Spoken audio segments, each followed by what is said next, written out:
इतिहास और देवी कथाओं की धारा में एक ऐसा नाम भी दर्ज है जिसे अक्सर भाग्य और दुर्भाग्य की सीमा पर रखा गया, अलक्ष्मी।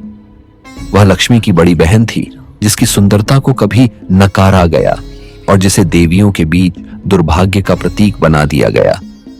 जन्मते ही उसका भाग्य उसे उपेक्षा और तिरस्कार की छाया में ले गया, लेकिन उसकी कहानी केवल अपमान की नहीं थी। जब विवाह का समय आया तो अलक्ष्मी ने एक असंभव मांग रखी, सिर्फ ऐसे घर में शादी जहां सभी सुख और समृद्धि से वंचित हों। उसकी यह मांग उसके अंदर छिपे दर्द, असंतोष और अकेलेपन की पुकार थी, परंतु मानव और देवीय संसार ने उसे समझा नहीं। उसके इस मांग ने उसे उस पथ पर धकेल दिया जहां उसे केवल विध्वंस, कटुता और दुर्भाग्य की भूमि में ही जगह मिल सकी।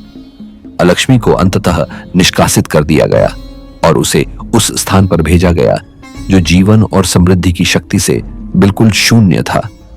यही स्थान आज भारत की सबसे प्राचीन और प्रसिद्ध वार्षिक परंपराओं में श्रद्धा और भक्ति के साथ याद किया जाता है।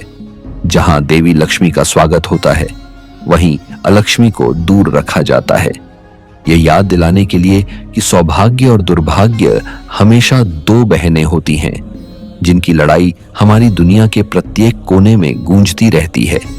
अलक्ष्मी की यह त्रासदी केवल एक बहन की नहीं, बल्कि उस अनकहे भाग्य की कथा है जो सुंदरता के पीछे छिपे दर्द, महत्वाकांक्षा और असमर्थित इच्छा को हमारे सामने लाती है।